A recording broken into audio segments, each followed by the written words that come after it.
Hoy, mga tito at tita, kayo ba ay nakararanas na ng pananakit ng mga joints ninyo? Dumadalas na ba yan at hindi nyo na alam ang gagawin ninyo? Nako, eto na, panoorin nyo na ang video.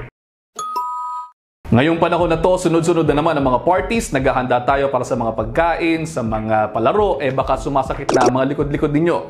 Ako personally, gusto kong maging competitive at manalo sa mga palaro. Sayang din naman na mapapanalo ng cash prize at mga bragging rights, di ba? Pero paano naman ang gagawin kung may paulit-ulit kayong mga pains? Para sa mga sumasakit na joints, mga likod ninyo, pwedeng inuman yan ng naproxen sodium tulad ng Skelan. Kasi habang umedad tayo, nasa around 35 to 50, ayan pwedeng simula ng magkaroon ng mga joint pains at back pains dahil sa mga trabaho natin kung parating nakaupo o di naman kaya ay nakatayo nga pero nagbubuhat din naman ng mga mabibigat na bagay. Tox din ang naproxen sodium kasi mahaba ang epekto niyan up to 12 hours kaya hindi pa ulit-ulit ang pag-inom nito. Kumpara din sa iba pang mga non-steroidal anti-inflammatory drugs o iba pang mga pain relievers, mas mababa ang cardiovascular risk ng naproxen sodium kaya safe na safe inumin every around 8 to 12 hours. Yung mga back pains kasi, mga joint pains, hindi dapat hinahayaan yan. Hindi lang ngayong mga padami tayong parties para manalo ng mga palaro pero para din sa work at productivity natin.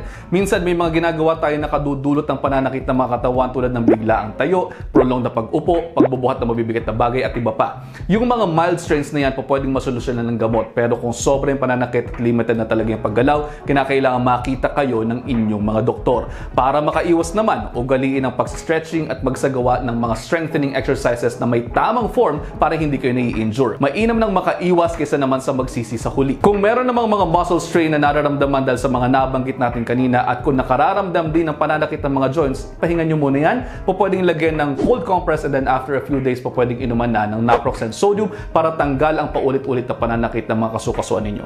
At paano? Sana ay may natutunan kayo at makatulong ito para sa paghahanda nyo sa mga events na attendan ninyo these days. See you next time. Buyers!